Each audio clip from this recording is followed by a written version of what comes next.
Hi, good morning, everybody, or good day, I should say. It is day 16 of the Enlightened Women, Enlightened You Summit. I'm Dr. Ruth Anderson, and I'm here today with Niobe Weaver and Terry Angel. So Niobe, do you want to come on and say hello? Absolutely. Hello, Ruth. Hi, Terry. Welcome, everyone. Thank you for tuning in. Thank you for being a part of this summit and opening up, and to all of us that are just sharing and bringing us all together in heart food, spiritual food. So happy to be here. And what I don't know if any of y'all have caught on to this yet or not, but Archangel Michael provided a curriculum for us. And I just got goosebumps even saying that. And I think I didn't realize that until the day I was talking to Niobe for her interview. Because, every day the interviews would come and go and they were lovely and I was learning. And then I hit Niobe's and it was like, wow, I didn't see that coming. And then I looked back at the interviews before this and I could see where they had built in complexity and topics and bringing us on this journey. And so starting with Niobe's day, I started really looking forward to the next ones to see where this angelic curriculum was going to take us. Today's journey it's topics that oftentimes we don't want to talk about. Talking about abuse situations and talking about suicide. I mean, these are difficult conversations, and a lot of people will shy away from those conversations. And Niobe and I didn't shy away. And what you are going to hear, if you haven't heard it yet, is just raw conversation about these two topics. So thank you for being here with us today. Thank you, Niobe, for your vulnerability and authenticity in this interview and for what I know is coming up after the interview. So thank you so much. And I'm going to go ahead. You can say something. I'm going to go ahead and get the video. I was going to say thank you, Ruth. It was a long time coming. It's a long time. It's a conversation that is timely, needs to be said. Yes. Ruth, can we set the intention? Oh, yes. What can you please? Thank you. Sorry. Okay. So it is our intention today to find our connection with our true higher guidance from Creator, Divine Mother, and the archangels, so that our soul knows without a doubt we are hearing the voice of God. May the sounds of the universe lead us on our divine path. May we rejoice with the angels and the masters as we feel the freedom of breaking out of the limitations of our human bodies through the connection with our higher self. May we each sing our individual songs from our heart center and connect with each other to create a beautiful, universal melody of love. Help us to understand that no one's life is a mistake. We are all here for a divine purpose. May we all intrinsically understand the value of our existence here, both for our own lives, but also for the others that we impact. And so it is. Beautiful. Thank you, Terry. So it is. Okay, here we go.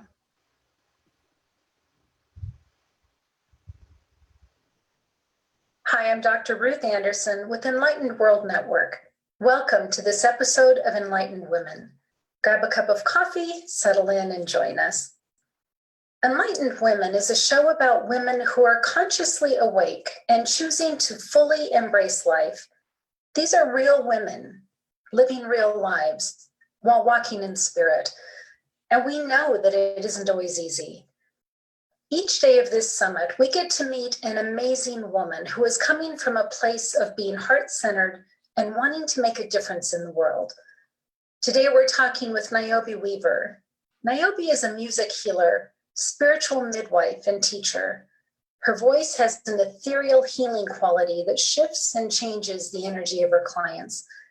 Niobe has been healing and changing lives for over 25 years, and I can't wait for you to meet her. So Niobe, thank you so much for being here with us. Oh, hello, Ruth. Thank you so much for having me. It is just an honor and a pleasure to be here with you. Niobe, can you tell us, in lieu of reading your bio, what's really brought you to this place of being this sound healer? Being this sound healer basically began from a near-death experience in 1989. I've been an intuitive. It's a matrilineal heritage that's been there, but there was a significant event in my life in 1989 that was a near-death experience where I had a conversation with Jeshua, with Jesus. That near-death experience was I attempted to take my own life and I survived. And so that was 30 years ago now.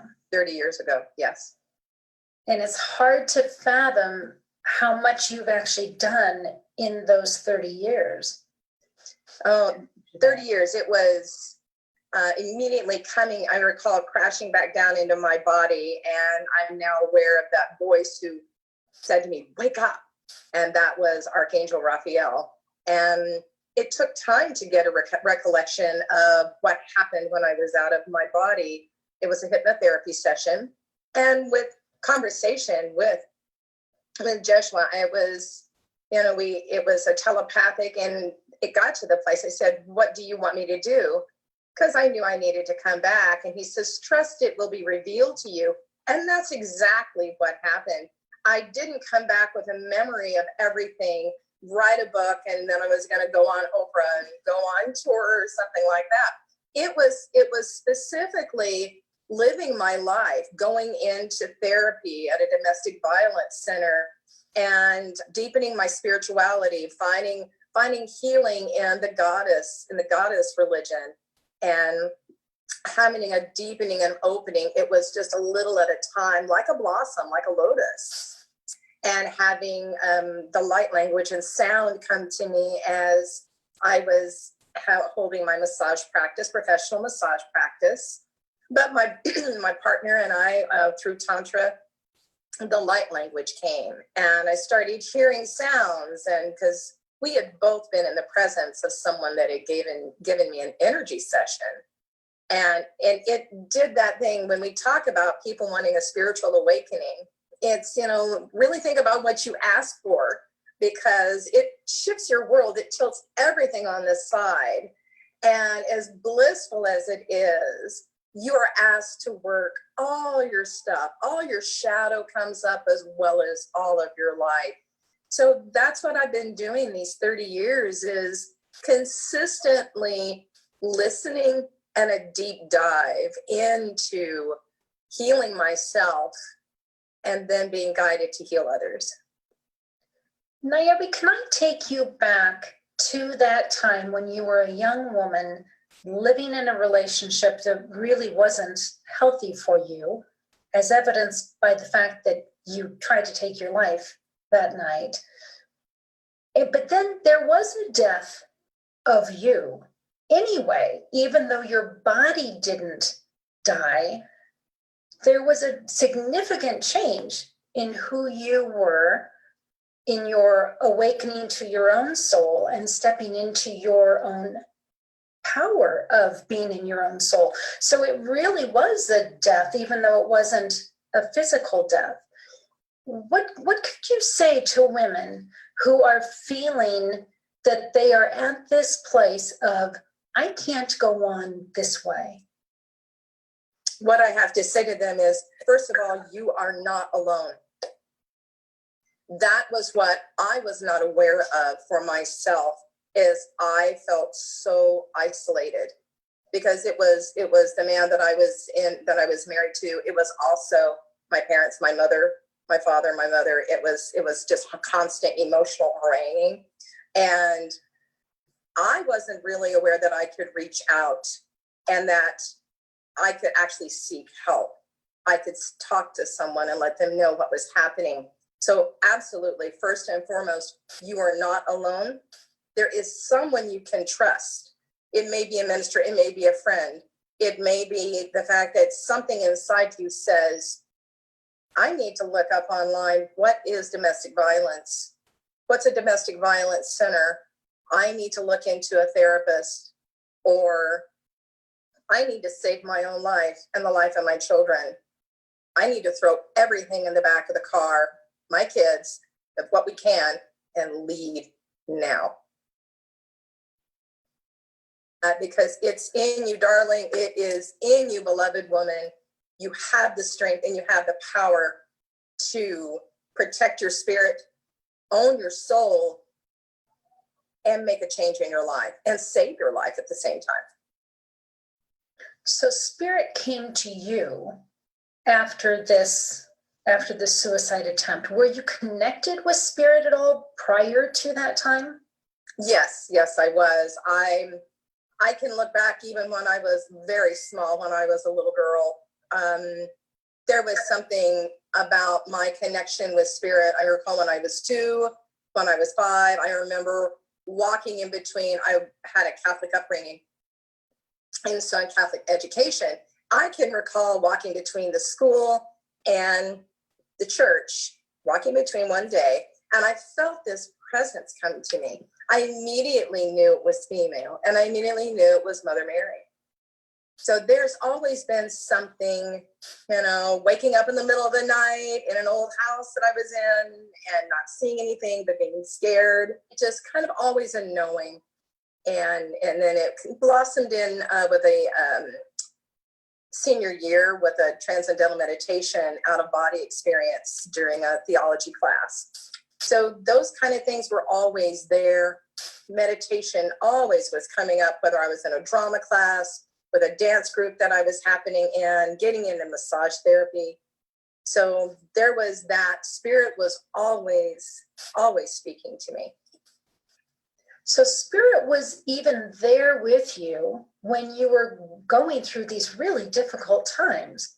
Were you reaching out to spirit and feeling spirit during those times? I was, yes, I was. And that's the other thing I want to share with women is that when I just said you're not alone, because I was talking about reaching out to physical people, but you're definitely not alone when it comes to spiritually.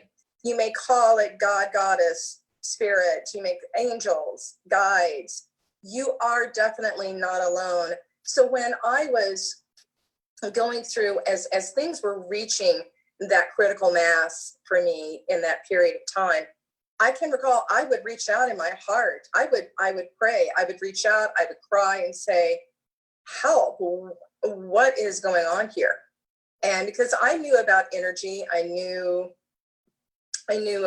already had been practicing around that. So there was that reaching out to spirit, but we can get up in our minds. We can get up in our head so strongly, especially when we're in a circumstances and a situation that is developing into crisis, because something systematically is just making you small, tearing you down. Is it a boss at work? Is it a parent? Is it a sibling? Is it a partner? Something is systematically tearing you down.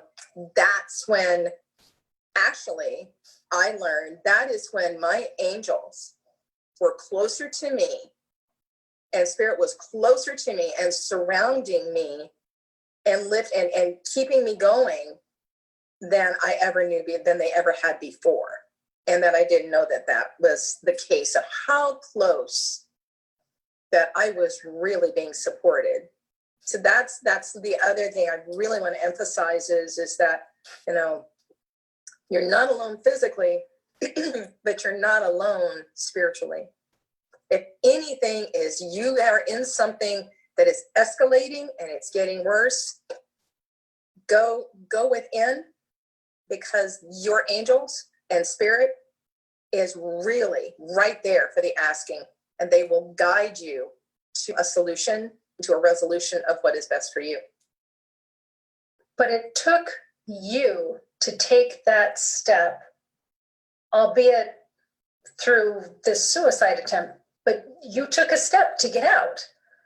Oh, yes.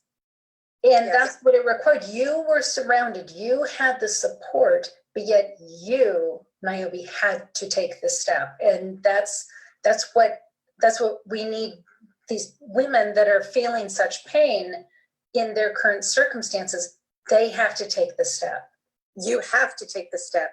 You have to recall and remember, push everything out that's going on. Listen to your breath, look in the mirror, feel your body, hug yourself. If you're crying in the shower, crying in the tub, feel this body, this beautiful goddess body that you have, and that you're here for a reason. And through those tears, and it's like, push all that out. And like I said, within 30 days out, after I was in the ICU for 2 days, within 30 days, I packed up my children and everything I could in the back of my car, and I left while he was at work. And where I was at, it was summer and was very hot, and I was going over a mountain pass, and the car would start to overheat, and I was just so terrified. It was like there was no way he could know where I was, but there was a part of me that believed, oh my God, he's gonna find me. He's gonna find us. And this was, believe me, this was not the father of my children. Just want to make that clear.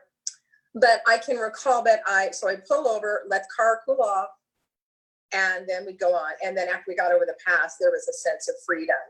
There's an instincts also. Listen to your instincts. Your intuition talks to you. Your instincts speak to you. And there is a part of you inside that says, get out now. Or leave, go get help. But get out of the situation, get out of the home, get out of the job. And it's like, well, what about, it's my livelihood. Well, is your mental health and your soul worth that sacrifice? Worth sacrificing for, what we think is the only way that the physical money is going to come to us. How old were your children at the time? They were 3 and 4. What modeling for them, whether they know it or not, I believe that they somehow understood that you were modeling stepping into your power and taking charge of your life. I believe they did, because my thing is he wanted to pick on my older son more than my younger son. And when he started to eventually do that, for information, this window of time with this man was 1 year. And so I was consistently standing up and protecting my children, protecting my oldest son. And that's what happened the night that this occurred. And this is another extremely important point I want to make about people taking their life and about suicide is this. We had actually this man and I actually had a good day. We went out fishing and we'd had a good time, but we've been drinking, and I have been drinking, and I've been drinking wine. And so by the time we got home, I was pretty inebriated, which was not like me to get inebriated, to get drunk like that, but I was. So he started to pick on my oldest son. And I went in there as Mama Bear and intervened, got my son out of the situation, put him to bed, and went in to confront him and say, this is not okay. Well, as I went to do that, he basically looked at me and says, why don't you just F off and die? Something inside me snapped. And I did that. I went and I got another glass of wine, and I sat down with a full bottle of pain pills and a full bottle of muscle relaxers, and I took both of them. And I laid down on the couch and I died that night. So the point I'm wanting to make here is this. There was not a thought in my mind. I had not been so depressed that I was suicidal, that I'd been thinking about wanting to take my life, thinking about, it'll just be best if I'm not here. Something inside my psyche snapped that night. I found the edge of my humanity that evening. But something else, I think, with the opening of being inebriated, my body, my brain, my spirit, being inebriated on wine, which is, we can look at, they're even still called spirits. Alcohol is called spirits because it lets your guard down. It lets you relax. You become, a lot of people become another personality when they drink. So that's something I think that definitely had a factor in it, was the fact that I was so inebriated, and I was so close. I was so fed up with the abuse that something, I think there was another factor in there on a spiritual level, on a shadow spiritual level, that had a part of pushing me with something I normally would not have done. So that's what I really would like to bring awareness to people is sometimes people lose family members to suicide and they didn't leave a note. They said we didn't know anything was wrong, and the heartbreak around that. And the fact is sometimes it just happens and don't come back, and they're not able to make that explanation. They're not able to tell you. Right. I know, Niobe, the times that I have done energy readings of somebody that has taken their own life, one time it was very much, yes, I planned it. You couldn't have stopped me. You know, there's nothing that the family could have done. It was his intention. And okay. And then another time, I read the energy of a colleague that had taken her own life. She didn't want to die. She just wanted out of her situation and didn't really know how to do it. So she was actually kind of stunned that she had died as a result. She was really just trying to get out. So I think I totally agree with what you're saying, that when a loved one takes their own life, we can't assume that we should have done something different, because we don't know what really happened at that moment for that decision to be made. And I was telling Niobe earlier, folks, that several years ago, I was at a conference up in the mountains, and I had had a glass of wine with dinner, and the wine really hit me differently. And I think it was because of the high altitude, and I was probably dehydrated and exhausted from being at this conference all day. And I was in my hotel room by myself, and I wanted to go look out the sliding glass window. So I went over to the door, and I heard a voice to open the door. So I opened the door, and I was like dizzy and couldn't really get my bearings. And I heard to step out on the balcony. So I stepped out on the balcony and I looked over the edge. Well, there was a swimming pool. It was sort of a courtyard kind of setting, and there was a swimming pool in the middle. And there was a wrought iron fence around the swimming pool, so little ones couldn't get in. And there were like spikes at the top of each of the wrought iron bars. And I was hearing this voice telling me to jump into the pool. And part of me really wanted to, because I was probably on the third or the fourth floor. And I thought, well, I'm sure I could do that. My brain wasn't thinking very clearly.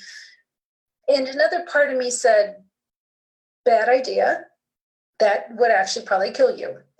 And I had to will myself to shut the door. And I got on the floor and I crawled on my hands and knees, grabbing onto the carpet, and got my way into the bathroom. And I locked myself into the bathroom until I could think really clearly. And I remember thinking at the time, if I were to jump, if I were to die jumping, being impaled on this wrought iron fence, that my loved ones, my family, would have no idea what had happened, what had gone wrong. And I realized at that time a couple things. Number one, drinking alcohol for me at higher elevation, not a real good idea. And I learned that I really believe that I had like foreign energy come into my being. I don't know if it was in the hotel room when I checked in, or if somehow I picked it up somewhere along the way in the restaurant or whatever, but I was not myself. There was some other energy speaking through me, and I had a really hard time separating my thinking, my will from this other voice. And the third thing that I learned is when someone takes their life, we will never really understand what was happening at that moment that they actually succeeded. Absolutely. Absolutely. And, you know, and when you told me that, Ruth, yeah, my whole body, my whole being just quickened and cringed at that, because it was with a knowing that experience for you, that there was an infiltrating energy. There was an infiltrating energy that came in and was trying to manipulate you to take your life. You know, as we're talking about this, the house that we were living in, I think that it was the owner's partner, whatever, had died in that house. I don't know whether that energy was what came in and was influencing. In the world of consciousness and heart work and opening everything up and metaphysics and all, everybody wants everything to be love and light. Well, there's shadow and there is darkness. We live in duality. We don't know what bliss and love and light is if we do not have the opposite. And just as much as we experience it in the physical world through other people, there is definitely in the spiritual, energetic realm, there is shadow and darkness that we, as you know, we are the ones that care for this wholeness of our being. It is up, especially as we awaken and as we begin to develop our abilities, we begin to open our consciousness. We also need to learn that we need to take care of it, of how to protect ourselves. And that's not being said to scare anybody. That's not a scare tactic. That's just a thing of, do you lock your doors at night? Do you lock your car? When you walk down the street, do you make certain you're kind of aware of what's going on? Do you protect your physical self? Do you protect your home? Yes, you do. Then you need to protect your spiritual home. You need to protect what is surrounding you and your energetic body and your spirit. Niobe, could you take a minute and tell folks, if they're not familiar with how to do that, how they could do that? When you have opened up, you're being asked to do a conscious spiritual practice daily, whether it is prayer, whether it's meditation. I'm a Reiki master and a healing touch practitioner as well. You can use self-Reiki or healing touch chakra connection. I use my voice and sound. But there's ways to be able to take care of cleansing your energetic body, your energetic bodies. And then when you go out, it's a conscious choice to, pull it in. Because we're amazing, we're beautiful, and we're open.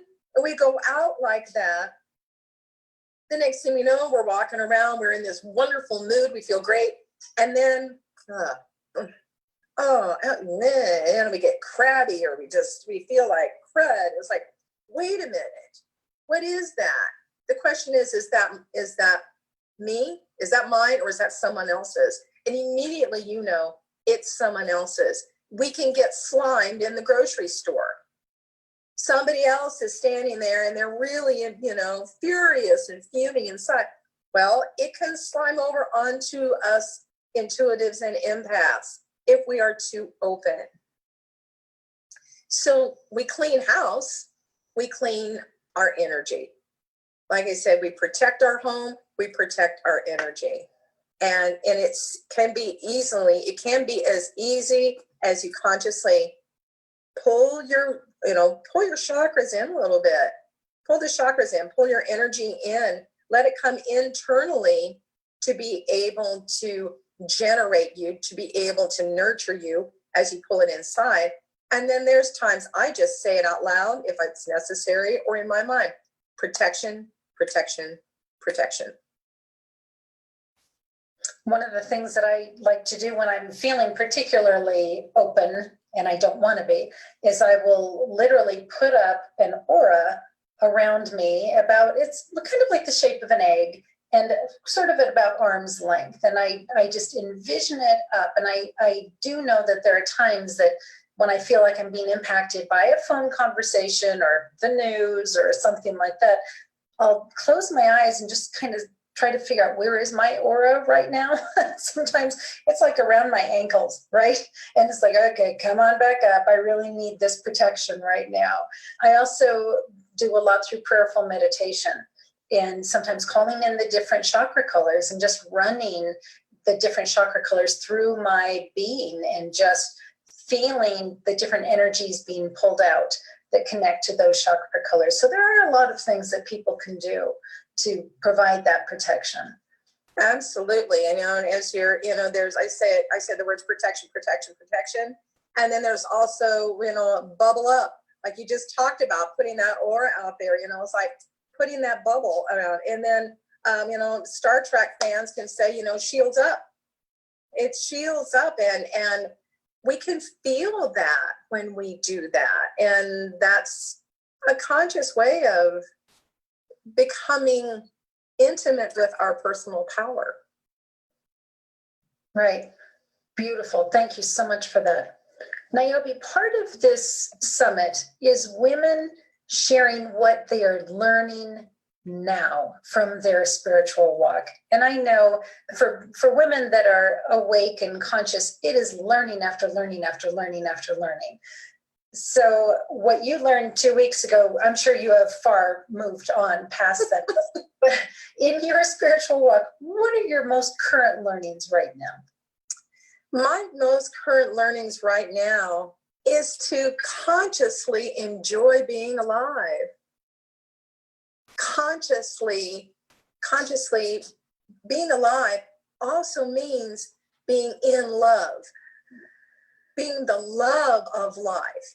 I am consciously connecting with love, with the universal energy of love, and deepening that relationship with that, deepening that relationship of it within myself, which is deepening love of myself.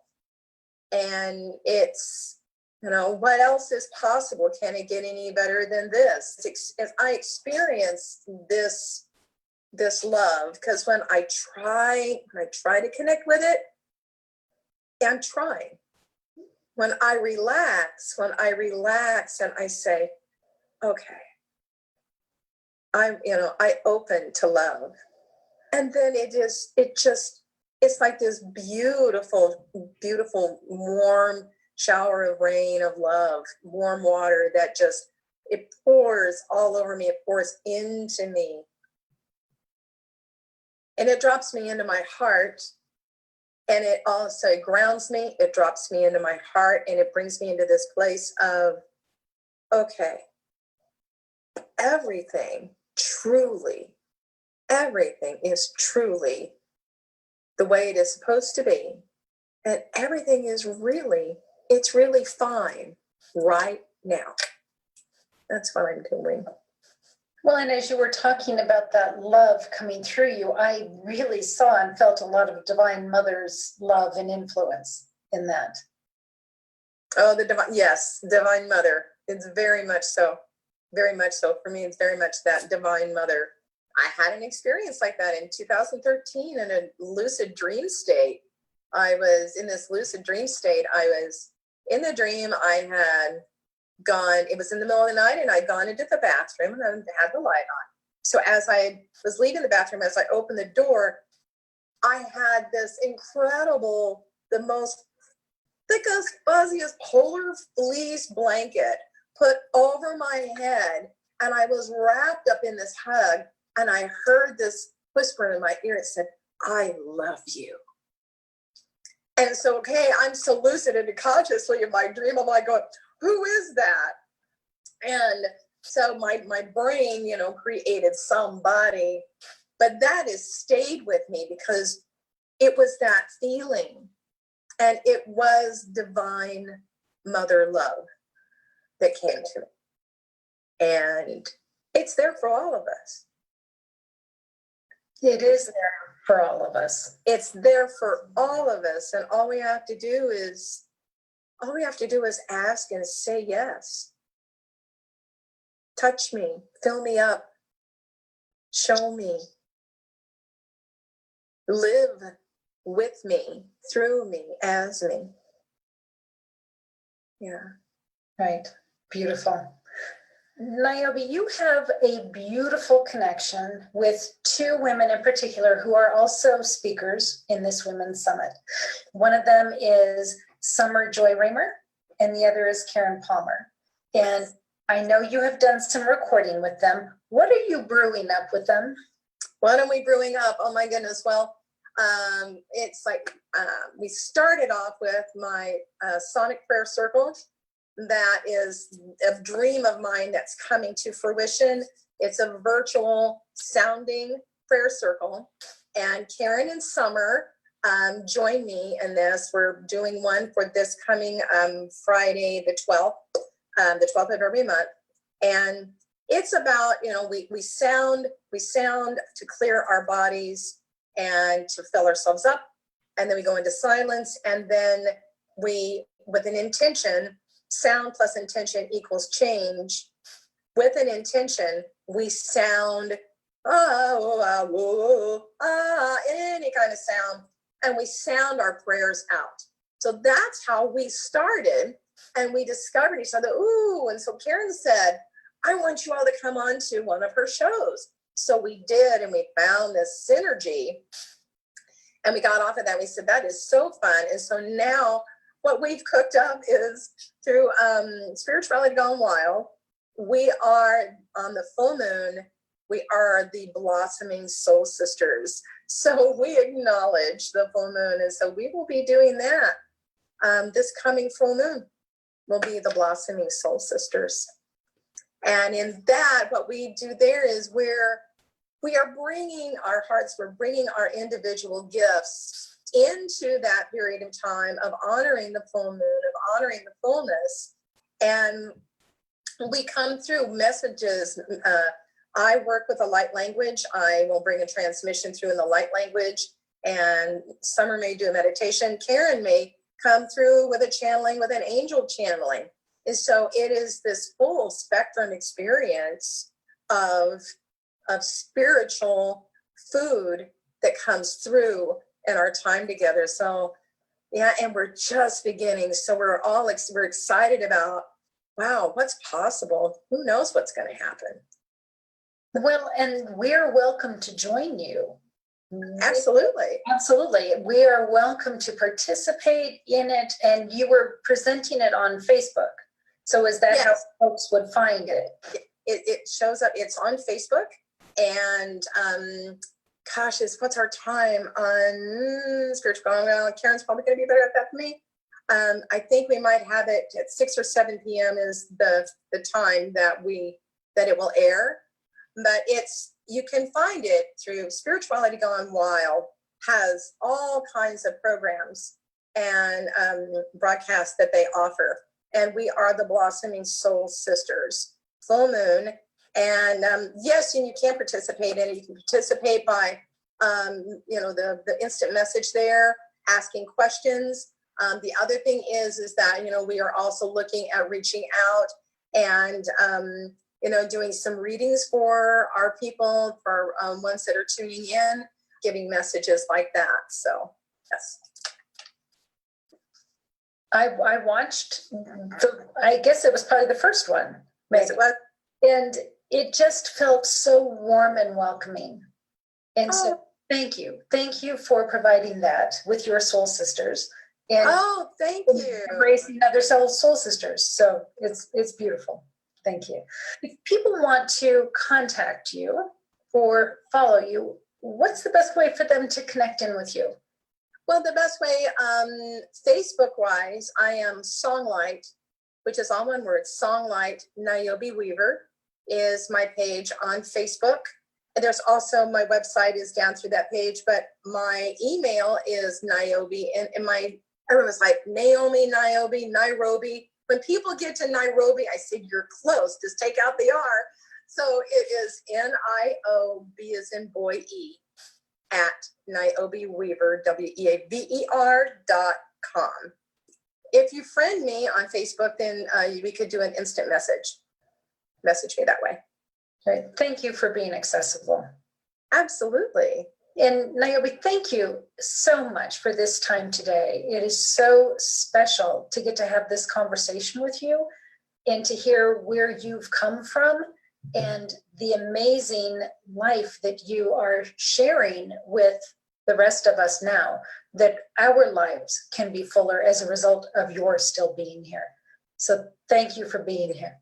Thank you so much for giving me this opportunity to be transparent and to be able to bring a message out to others, because it's time for an understanding, and it's time to understand around suicide, but it's time to understand it's just to bring love and to remember that you're never ever alone.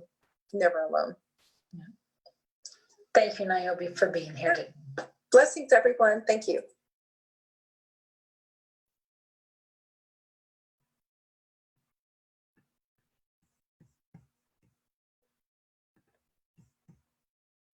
Okay, let's get everybody unmuted and bring everybody back in with us here. Niobe, that was beautiful. And I thank you so much for the vulnerability and just the open conversation that we were able to have. I was asked to share a couple of things, but first I want to start with, we talked about self-protection of our spiritual home. Would you mind demonstrating for us, maybe taking us all through just a quick, this is how you can do it, how to protect yourself energetically? Okay, sure, absolutely. Can you hear me? Oh yeah. Okay. I had a major thunderstorm hit while we were in the midst of this, so I unplugged because there was lightning and hail. So good, so you can hear me. All right. Quick self-protection. All right, it's a matter of, beloved woman, you close your eyes, you're walking out the door, you're walking into the grocery store, you walk into your home, and you just stop for a moment. You close your eyes and take a breath in. Place your hand on your heart. And something is also saying, place your hand on your womb, on your second chakra. Feel your root chakra, feel your perineum, feel your feet on the floor. This quick breath in, this touching of your body brings you inside yourself, not all up in our head and walking around. Breath in, touch, ground. And in that moment, question what's going on. Where's my energy?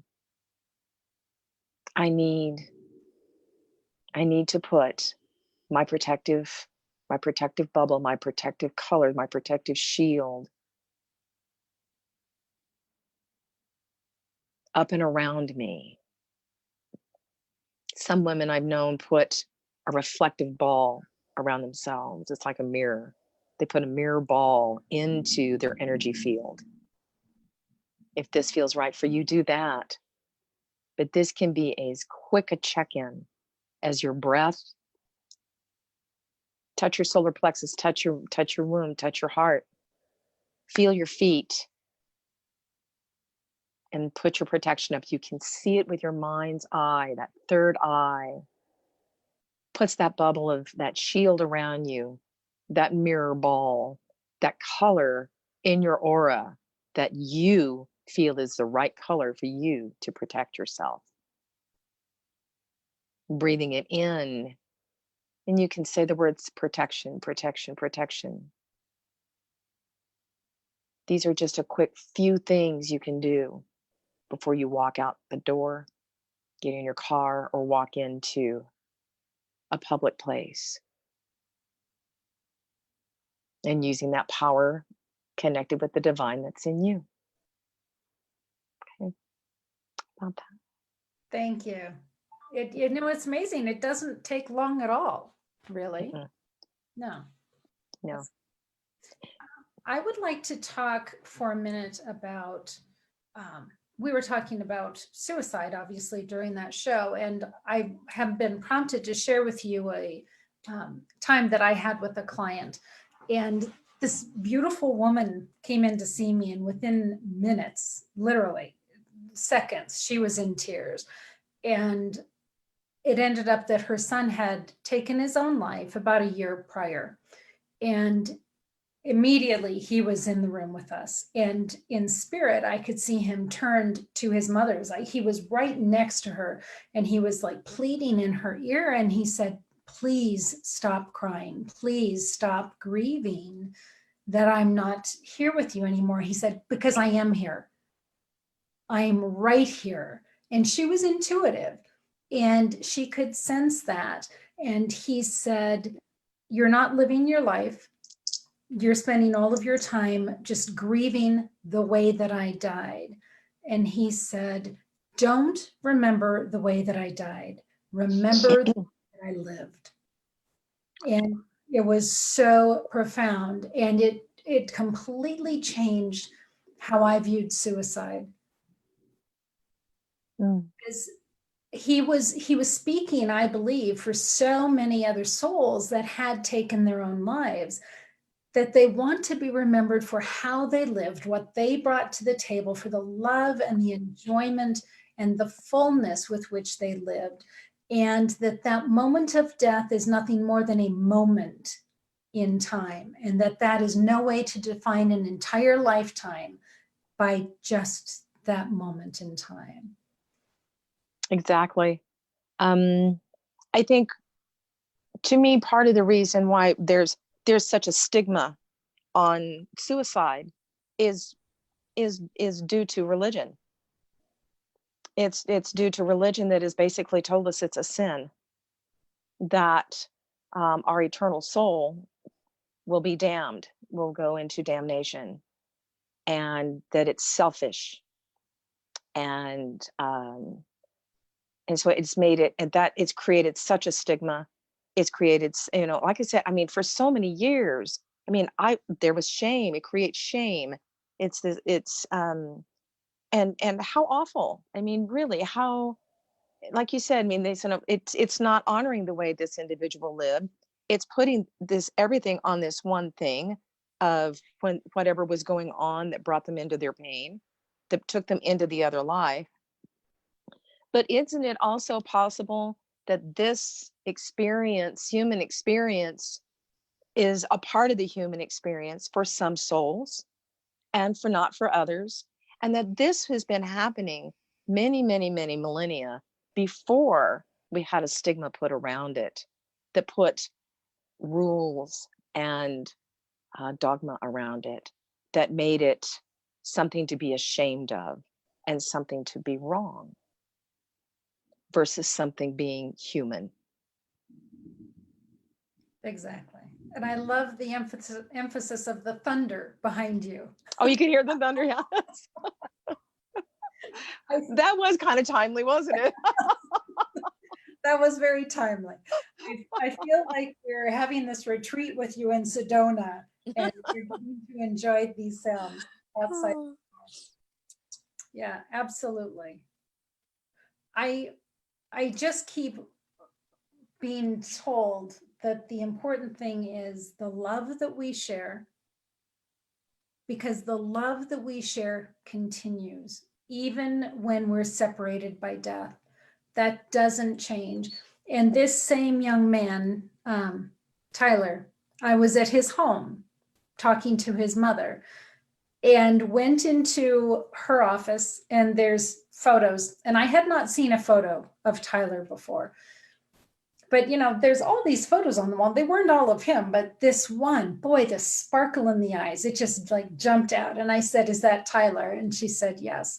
And it was so evident to me that his energy was very much in that household, that he was watching after his nephews, that he was loving his mother and his father that energy, that love does not die. No, no, because our soul doesn't die. We are eternal. And, as you started to talk about, your experience with this young man, it reminded me about the fact of, it was his soul dance. It was his soul story. This is what was created before he came incarnate. This was the life path for him. And for something's coming in, it's like only for those that said wasn't appropriate to call it a soul dance, but our lifetime is a soul choice, and it's all planned out before we get here, and we dance with it, we walk with it, we walk with the joy, and we also we struggle and we crawl with the pain. But that was his soul time. That was his life path. That's what he was supposed to do. Because it's a lesson for all of us. It was a lesson for his soul in that journey. It's a lesson for mine when I attempted mine, but for those that do it, accomplish it, it's their souls learning. But it's also for those that are left behind. It's an agreement that is within all, not just one, but it's in agreement with all, for our souls to expand, our souls to remember, to learn and remember that love. It's really got, if we start to break it all down, what's at the very core of all of this of life is love. Right. Well, and when I was reading him and, well, talking to him, frankly, he was very clear to his mother, there's nothing you could have done to stop me. I would have figured out a way to do it. And she felt so much guilt about the fact that he succeeded. And he said, this isn't yours, that you can't have the power in my decision. It was my decision. It was my choice. Pretty eye-opening. Yeah, exactly. Yeah, that's absolute truth. It was his choice. And that's the thing, is we have free will and choice. Every single one of us has free will and choice of how we live our lives, of what we do with this life. And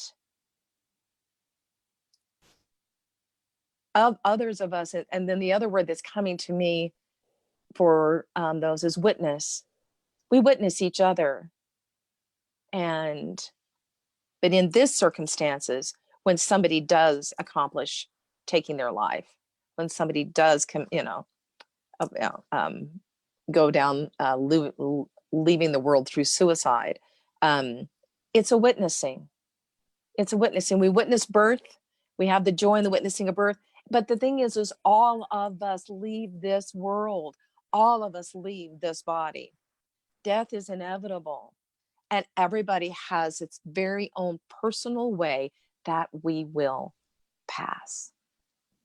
Our transitions are just as unique to us as our birth. And then the thing is do we say to somebody, whether they've been, through illness or old age, do we get upset and tell them that they just didn't do it right? So. Well, not only that, and this is going to sound very out there and very crass for people who haven't taken this mental journey. So just a warning. I was talking to a friend not too long ago, and she was very concerned about her adult son.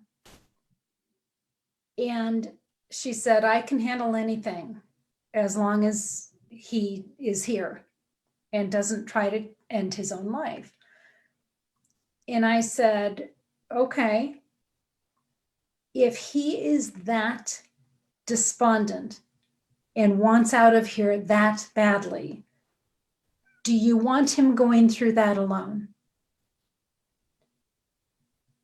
And I mean, that kind of rocked her world. And I've thought of that with my own daughters. if either one of them are to that place and really through medication or 911 or 72-hour holds, whatever, it's going to happen, do I want them going through that alone? I don't. I want my father, when he passed, he had his two daughters there holding his, I'm going to cry, holding his hands, loving him as he transitioned. Would my daughters deserve any less? They wouldn't. Right. That is, and what you're saying here right now is, yes, it's a radical thought. Right. But if you have a loved one and they've done, everything's been done, and there is still so much pain, they are still in so much deep emotional and spiritual pain, and everything's been tried to heal it, fix it, all that.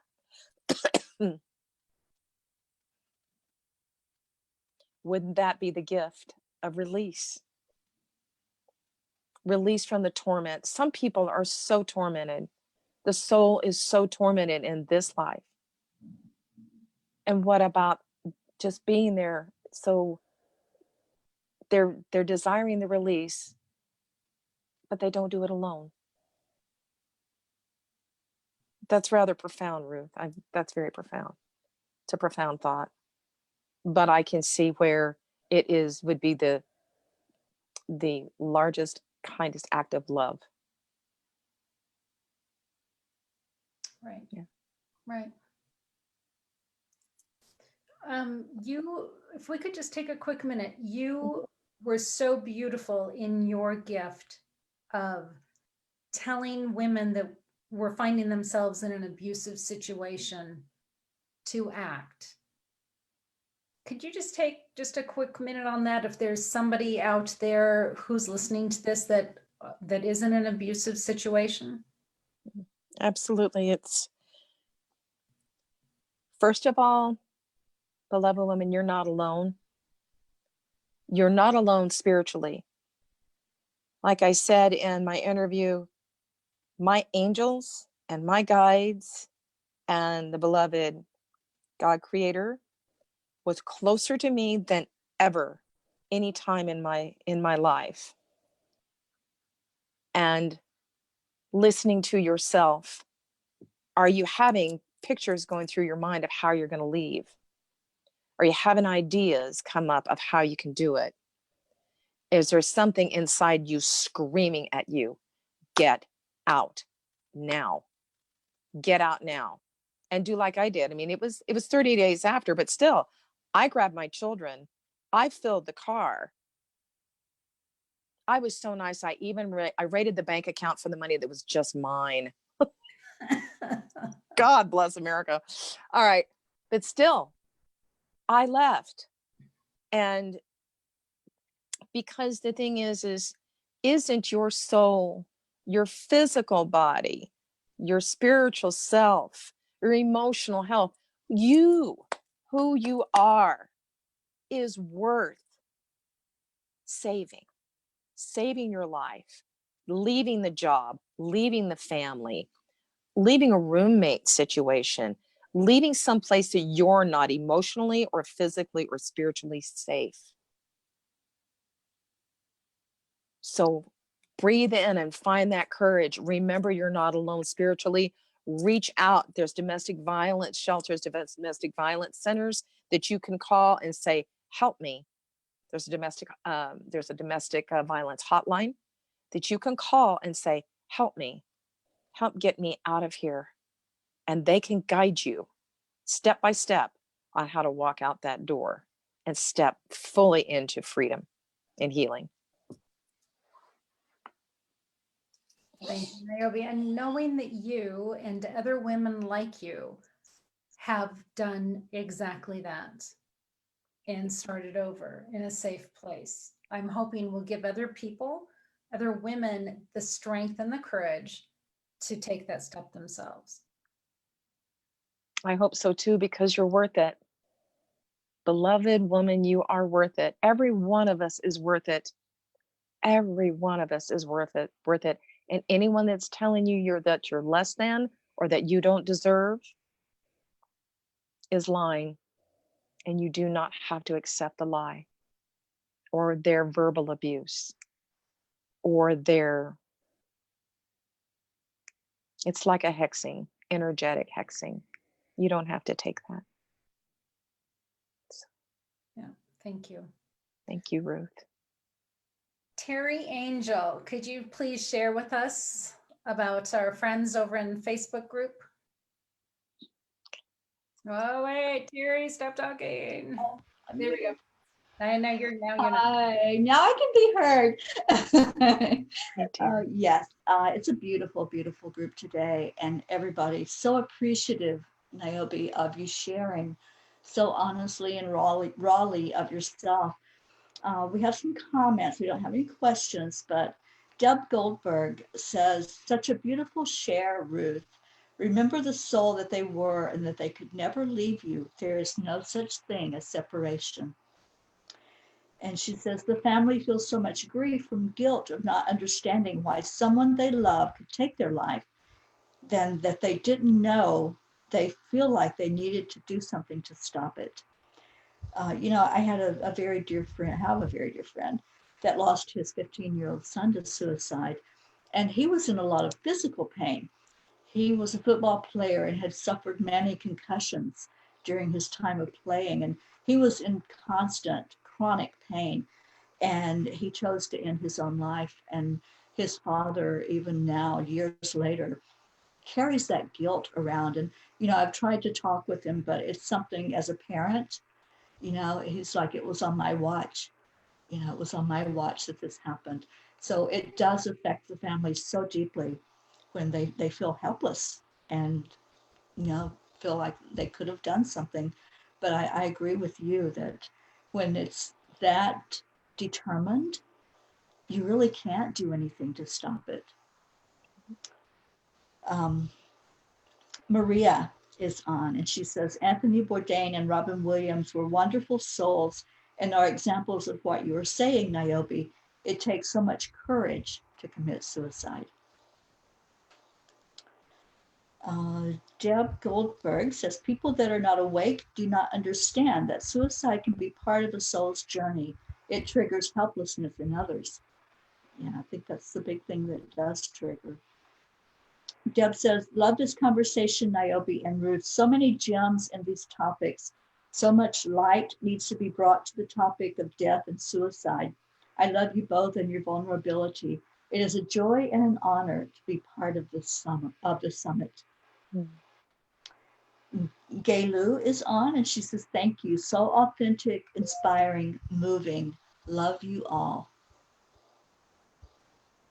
So beautiful words. I hope that you will go in to the discussion today and just see all the love that's being shown for you, Niobe. And Thank you. We have a wonderful group. Karen Palmer was on earlier. I don't know if she's still on or not. She did share how to find that video on Spirituality Gone Wild, and shared your contact information as well while she was on there. And she just sends her love to you. She talks about how you did a beautiful clearing for the collective last Saturday for the full moon. Oh, yes, thank you. Yeah.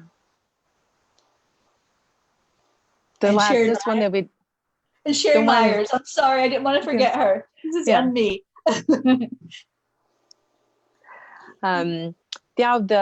This past Saturday's full moon was incredibly vulnerable and very powerful for all three of us. So get an opportunity to go into that. That was because it was about harvesting and about harvesting what we've been working on the seeds of the past summer and late summer, and but it moved into something really, really quite deep and quite powerful. So please go check it out.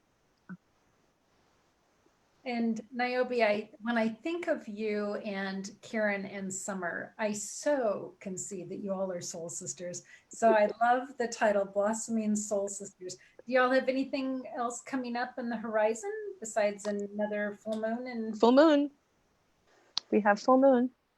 And I put Sonic Prayer Circle on hold because actually, I got to tell you, Ruth, with doing this summit, I've had an upgrade, and I've kind of noticed it in our group of our other speakers.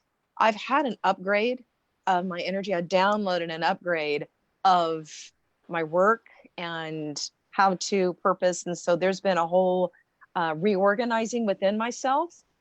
And that's been incredibly powerful that's come through from Archangel Michael. And I'm started looking like, oh no, okay, somebody else is having these ascension symptoms as well. And I'm looking at the Sonic Prayer Circle as a thing of, I think I'd like to start doing them live, but with people, like a meetup, with have other people as in a circle together, that people could get a feel of it that way. So it's not gone. It's just, it's in transition. but it sounds like the transition is going to be awesome.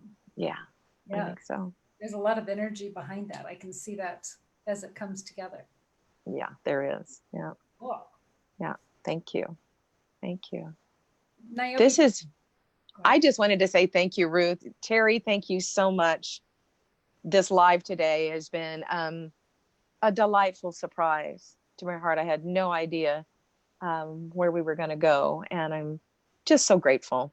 I'm so grateful for being a part of this. It's life-changing for me. And I know and hope it's blessing and life-changing others that are attending. So thank you, Ruth. Well, I am looking forward to knowing you, Niobe, for a long time. A long time. Yes, ma'am. Yes, ma'am. Absolutely. Yes. So. Well, thank you, Terry, for being with us. Niobe, thank you so much for being with us here today. And much love to everybody that's out there in the Facebook group. All right. All right. Blessings. Thank you, Ruth. Thank you, Terry. Thank you, everyone. Blessings to all. Okay. Absolutely. Bye, everybody. Bye.